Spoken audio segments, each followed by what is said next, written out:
Arrancamos una nueva edición de Café Financiero con toda la información necesaria para cuidar tu dinero. Ya se encuentra Yamila Escala. ¿Qué tal, Yami? ¿Cómo andás? Muy bien, ¿cómo les va? Muy bien, bueno, Yami, hoy nos vas a contar cuál es la situación, ¿no?, de aquellas personas a las que le venció el registro de conducir durante la cuarentena. Hoy les está por vencer. Muy bien. Así es. Dale, algo importante. En instantes también se encuentra Melina Manfredi. Meli, ¿qué tal? ¿Cómo andás? ¿Qué tal, Ale? ¿Cómo estás? Bueno, Meli, tenés mucha información del nuevo plan Procrear, ¿no? Este plan para financiar la construcción y la refacción de viviendas, ¿no? Así es, 9 líneas que algunas ya están disponibles y otras se vienen en los próximos meses. Muy bien, hay información bien amplia en instantes y también desde su casa, cumpliendo con el aislamiento social preventivo. También nos acompañará Paula Bujía. Paula, ¿qué tal? ¿Cómo andás? ¿Qué tal, Alejandro? ¿Cómo estás? Un placer verte. Igualmente, bueno, con Paula vamos a repasar lo sucedido en los mercados de capitales en estos últimos días con la importante novedad del acuerdo del gobierno con los acreedores por la deuda. Y en el último bloque vamos a analizar este y otros temas de la actualidad económica con el economista Enrique Sewach. Quédate con nosotros, vamos a ir a una muy breve pausa y en instantes regresamos con todos estos temas. Bien, arrancamos con la actualidad económica y finalmente esta semana terminó la extensa novela de la negociación entre el gobierno y los acreedores, afortunadamente con un final feliz. Y bueno, Paula, hay que decir, ¿no?, que es un muy buen acuerdo que reduce sustancialmente los pagos que deberá realizar nuestro país en los próximos años por la deuda y por lo tanto también reduce, ¿no?, sustancialmente el esfuerzo que habrá que hacer para evitar los litigios, ¿no?, de los bonistas que tantas dificultades nos generaron años atrás. Totalmente de acuerdo, Alejandro, es una gran noticia. En lo personal estoy muy contenta, como argentina muy contenta. Realmente la alternativa no estaba buena. Y como bien decís, prácticamente no tenés pagos de vencimientos de deuda ni de intereses hasta el 2024. Y muy importante, probablemente se ejecuten las CACs, que es lo que te permite no tener holdouts o litigios, como bien decís. Obviamente que ahora tenés que renegociar con el Fondo Monetario esos 44 billones de deuda, y ahí es cuando vamos a, que también es muy importante, y ahí es cuando el Fondo Monetario le va a empezar a pedir a Argentina un plan, ¿no? En términos fiscales, en términos monetarios. Es muy raro que el Fondo Monetario acuerde con la Argentina si Argentina no plantea un plan, como han hecho otros países. Y después, bueno, interesante, vos sabés que el valor presente que quedó el nuevo acuerdo está en 53, 54 dólares. A los bonos argentinos uno podría decir que le queda un rendimiento de un 10%, eso es lo que estiman los analistas, y se usa una tasa de descuento de esos flujos al 10%, pero si Argentina realmente hace las cosas bien en cuanto a un plan económico y saliendo de la pandemia, una recuperación económica, realmente esa tasa puede ser mucho menor y lo que pueden subir los bonos argentinos todavía es muy interesante. Como te digo, si consideras una tasa del 10 es un 10%, pero con un buen plan económico, si uno compara tasas en otros países de la región, podría ser un 20% o más, pero depende de un buen manejo político y económico, ¿no? Muy bien, tal cual. Bueno, seguiremos hablando de este tema definitivamente. Un buen punto de partida, pero es solo eso, un primer paso. Ahora, como enfatizó Paula hace unos instantes, hay que trabajar en poner en marcha un plan económico que genere un horizonte hacia el futuro para que se ponga en marcha la inversión privada, que es el motor del crecimiento de una economía capitalista como la que tenemos. Pero bueno, ahora vamos a brindar información. Justamente el día de ayer el gobierno lanzó este nuevo plan Procrear, un plan orientado a financiar la construcción y refacción de viviendas. ¿Cuáles fueron, Meli, los puntos principales de esta iniciativa? Bueno, vale, como vos decís, es parte esto del gobierno, de lo que está tratando de hacer el gobierno para empezar a poner en marcha la economía de a poco. En principio va a destinar unos 25.000 millones de pesos en algo así como 350.000 créditos que están distribuidos en diferentes líneas. En total son 9, de las cuales ya están disponibles 2. Una para mejoras pequeñas, son unos microcréditos de hasta 50.000 pesos, y otra para mejoras un poco más grandes en los hogares, ya sea propietarios o inquilinos, esto es un dato interesante, de entre 100.000 y 500.000 pesos. ¿Qué es lo que viene después? Bueno, unos créditos para, por ejemplo, equipar con gas natural o hacer la conexión con gas natural, que van a tener una tasa muy interesante de 16%, muy baja. Va a haber también diferentes propuestas para lo que es la construcción. Los montos van a variar según qué tan grande sea la construcción a hacer.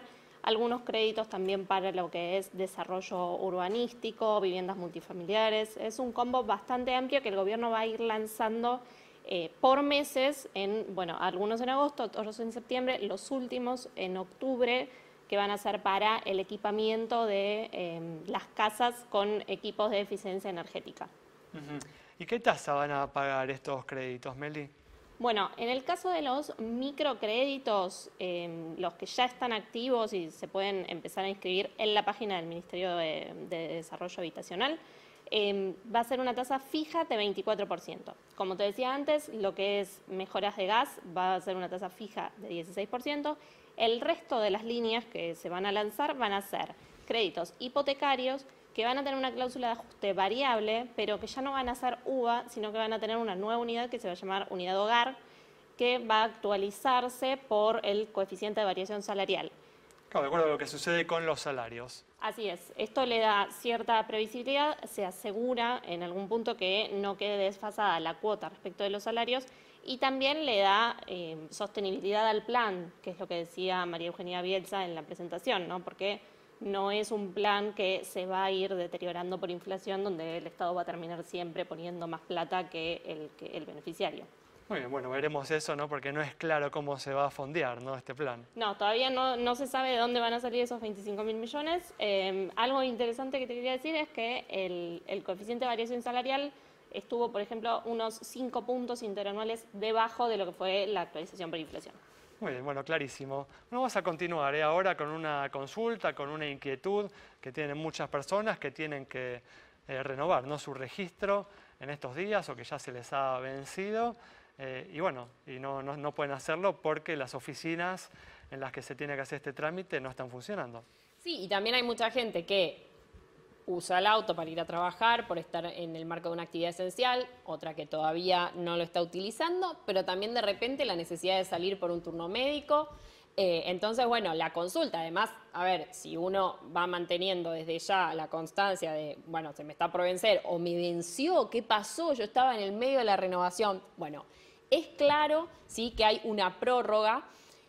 Es muy importante, a ver, cada uno entender en el contexto en el que vive. Sabemos, por ejemplo, en Ciudad de Buenos Aires qué realidad respecto de la flexibilización hay y en otras partes del país es distinto. Entonces uno desde ya tiene que consultar con su jurisdicción. En Capital Federal, en Ciudad Autónoma de Buenos Aires en concreto, es un año, ¿sí? Desde el día del vencimiento. Entonces, si a mí me vencía el 15 de agosto ahora, de 2020, esto se prorroga hasta el 15 de agosto de 2021, ¿sí? De esta manera, entonces, a ver, si lo estaba tramitando por primera vez, hay que esperar, ¿sí? Esto es para lo que comprende entre el 15 por ahora, entre el 15 de febrero, ¿sí? Y el 31 de octubre. Por ahora decimos porque no sabemos cómo va a evolucionar esta situación, pero en concreto esa situación ya está, el tema de la prórroga de ese registro que iba a vencer en Capital, por ejemplo, es este año ya decretado. Y por otro lado, y respecto también, bueno, por ejemplo, en taxis y remises, hay 200 días corridos, entonces allí, cuando uno ya trabaja con el auto, hay una pequeña diferencia. Lo último, y para cerrar, en lo que refiere a autopistas porteñas, desde el 28 de agosto ahora será obligatorio el uso de telepase. Muy bien. ¿Sí? Perfecto. No, ya la cabina no... Y no te olvides de mencionar el tema del sorteo, ¿no?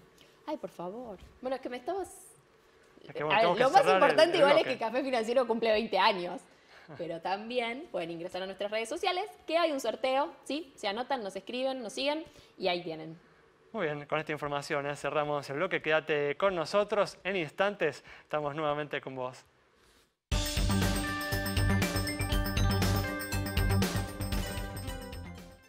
Bueno, arrancamos este nuevo bloque y afortunadamente el acuerdo con los acreedores descomprimió la situación, pero días atrás el Banco Central, preocupado por la suba del dólar en el mercado paralelo y también por el estancamiento de las reservas, ¿no? A pesar del fuerte cepo a las importaciones, decidió mejorar la tasa de interés que reciben los inversores minoristas por los plazos fijos en pesos. ¿Qué información tenemos sobre este tema, Meli? Bueno, es algo así como la tercera vez que el Banco Central se mete a regular en lo que va del año las tasas mínimas para los minoristas. En este caso, lo que hizo fue establecer que desde este lunes es equivalente al 87% de la tasa de la LELIQ. Esto, a números de hoy, es 33%. ¿Por qué este número y por qué el Banco Central está todo el tiempo detrás de eso? Bueno, porque, como vos decías, lo que busca es desalentar el ahorro en dólares. Y en los últimos 2 meses el dólar se depreció, el oficial, entre 2,6 y 2,7%. Entonces, esta tasa de 33% es exactamente 2,7% por mes en pesos. La idea es que destinen los pesos, los ahorristas, a un plazo fijo, mantengan el equivalente en dólares, digamos, sin recurrir al mercado cambiario, que además, obviamente, está bastante cerrado por todas las restricciones que tenemos. Exacto. Bueno, sigue siendo, ¿no?, igual una tasa exigua, definitivamente, que puede ser mejorada, ¿no? Como venimos diciendo en los últimos programas, utilizando instrumentos, herramientas como los activos que ajustan, ¿no?, con el dólar oficial, los denominados activos Dollar Link. Pero ahora, ¿no?, aparecen algunas oportunidades justamente a partir del acuerdo con los acreedores para aquellos inversores más atrevidos que están dispuestos a invertir en acciones. ¿Es así, Paula? Correcto, Alejandro. Como te decía antes, según qué tan bueno sea el plan económico que se establezca con el Fondo Monetario, el acuerdo que se llegue con el Fondo Monetario, a los bonos argentinos le queda una suba, digamos, entre un 10, 15 o 20%, pero con bastante incertidumbre por estas razones político-económicas. Claro. En el caso de las acciones, si bien subieron como un 24% en dólares el Merval este mes, todavía se ven bastante baratos. Y los sectores que yo más recomendaría, primero los bancos, sobre todo Banco Galicia, Banco Macro, que tienen muchísima correlación cuando baja el riesgo país en Argentina.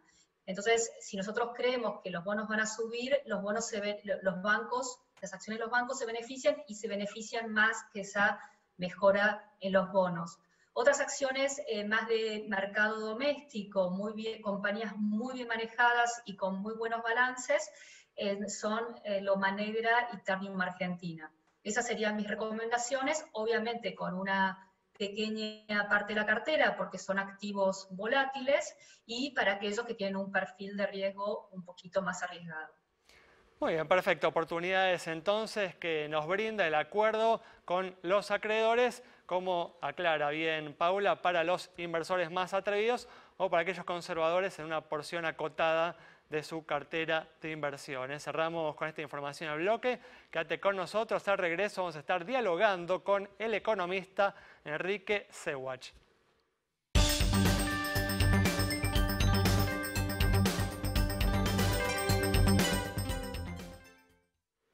Bueno, arrancamos este último bloque ya con la presencia en forma remota del economista Enrique Sewach para analizar los principales temas económicos de estos últimos días. ¿Qué tal, Enrique? ¿Cómo andás?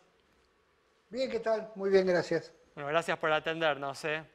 No, por favor. Bueno, Enrique, hablábamos justamente a lo largo del programa de la buena noticia, ¿no?, que ha sido el final de la extensa novela de las negociaciones entre el gobierno y los acreedores, que afortunadamente llegó a buen puerto al comienzo de esta semana. Y Enrique, ¿qué cosas considerás que resuelve este acuerdo y cómo hay que acompañarlo para sacarle el mayor provecho? Bueno, primero faltan algunos temas administrativos, espero que no surja ningún inconveniente en el medio. A ver, lo primero que despeja este acuerdo, lo más importante de este acuerdo, es que despeja las necesidades financieras en dólares de los próximos 4 años. Vos sabés que el arreglo básicamente consiste en pagar poco en los próximos 4 años, es decir, no pagar nada de capital, pagar poco de interés en los próximos 4 años, y después viene los pagos más grandes. Así que por lo menos despeja esta parte de la incertidumbre sobre los pagos futuros o las necesidades de dólares para los próximos años para pagar esto. Ahora viene el tema del fondo, que es la necesidad de dólares más importante, porque al fondo le debemos 44.000 millones de dólares que vencen entre el 2022 y el 2024. No era lo mismo con este caso. Así que una parte de lo que necesitamos juntar de dólares para los próximos años ya está, y el resto será un nuevo acuerdo con el fondo que seguramente nos tendrá que dar dólares para pagarle los dólares que le debemos. Tal cual, bueno, justamente hablábamos de eso en el primer bloque. El fondo nos va a exigir, ¿no?, la presentación de un plan económico, ¿no? Bueno, el fondo lo tiene por escrito. ¿Cuánto va a respetar lo escrito después en la negociación? No lo sé, pero si vos revisás los documentos del fondo, inclusive el último documento que tiene sobre Argentina, lo que tiene escrito el staff es convergencia fiscal, es decir, pasar de este déficit enorme que vamos a tener al final del año en algún periodo a un equilibrio, a un superávit que permita pagar los intereses, un esquema fiscal. El fondo dice growth friendly, o sea, una reforma impositiva a favor del crecimiento. Veremos qué significa eso. Seguramente va a pedir ir aliviando las restricciones cambiarias con el tiempo. Va a pedir acumular reservas y va a pedir, bueno, generar un marco regulatorio que favorezca la inversión. Eso es lo que es el estándar del fondo. Por supuesto va a depender, ahora no vamos a estar, creo yo, negociando estos elementos, sino la velocidad. O sea, vamos de nuevo a negociar el gradualismo con el que el fondo va a exigir estas convergencias o no. Y bueno, ahí estará la negociación. De hecho, hoy o ayer, ya no me acuerdo, ayer creo, el presidente de la Nación casi dio a entender el programa con el fondo. Dijo, quiero equilibrio fiscal, quiero mantener un tipo de cambio real competitivo, quiero aumentar las exportaciones, quiero acumular reservas. O sea, recitó el decálogo del fondo casi de memoria. Así que los temas de la negociación están claros. Ahora la discusión ahora creo va a ser a qué ritmo Argentina decide hacerlo o es, entre comillas, negocia ir a las metas que seguramente se fijarán, ¿no? Por ahí Yamila te va a hacer una pregunta, Enrique. Enrique, para entender un poco mejor cada uno desde la casa, ¿no? Es una buena noticia. ¿Qué implica en nuestro día a día más inminente y también, bueno, y más allá de este contexto de pandemia?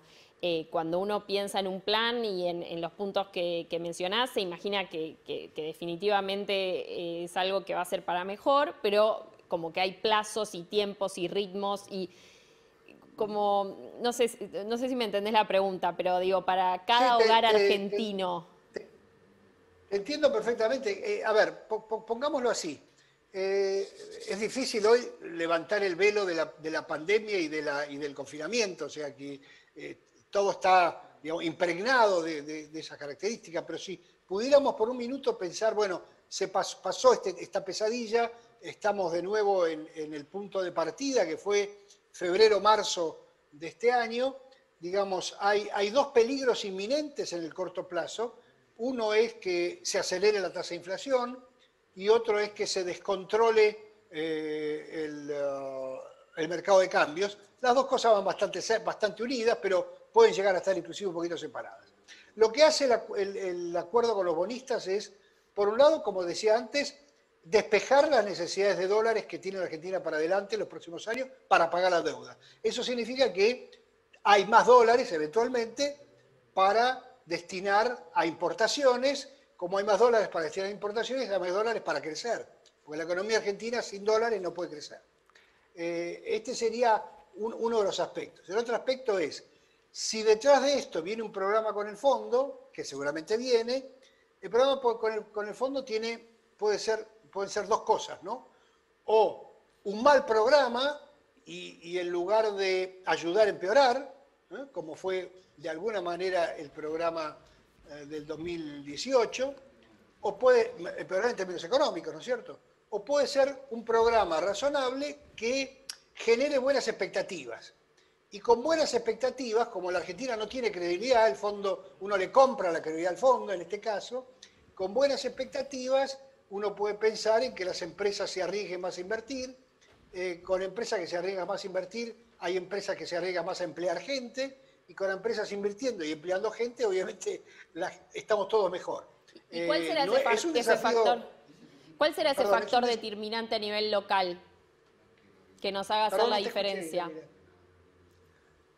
No, yo creo que la diferencia va a ser si el programa con el fondo es lo suficientemente creíble e instrumentable como para que los inversores o las empresas, los empresarios, etcétera, que hoy sin programa no saben muy bien qué va a hacer el gobierno, empiecen a creer que efectivamente vamos a tener un año con mejores perspectivas de crecimiento o con más estable materia monetaria y fiscal, y con un año más estable en materia monetaria y fiscal, bueno, hay más posibilidades de invertir, de recuperar capacidad de producción y otra vez, insisto, recuperar empleo y seguir para adelante. No es fácil porque el desorden macroeconómico que está quedando después de todo esto es enorme, pero bueno, una cosa es un desorden macroeconómico sin programa, que es lo que tenemos hoy, a un desorden macroeconómico de alguna manera encauzado, ordenado, ni siquiera ordenado, digamos, con los carriles marcados por un programa con el fondo, que podría llegar, insisto, a bajarle la ansiedad o la incertidumbre, más que la ansiedad, a lo que llamamos los agentes económicos, a los que invierten, a los que producen. Este efecto sobre las expectativas se vio claramente reflejado en estos últimos días en lo que sucedió con la cotización del dólar en el mercado paralelo, en donde hemos visto una caída de esa cotización, tanto en el dólar blue como también en el contado con liquidación.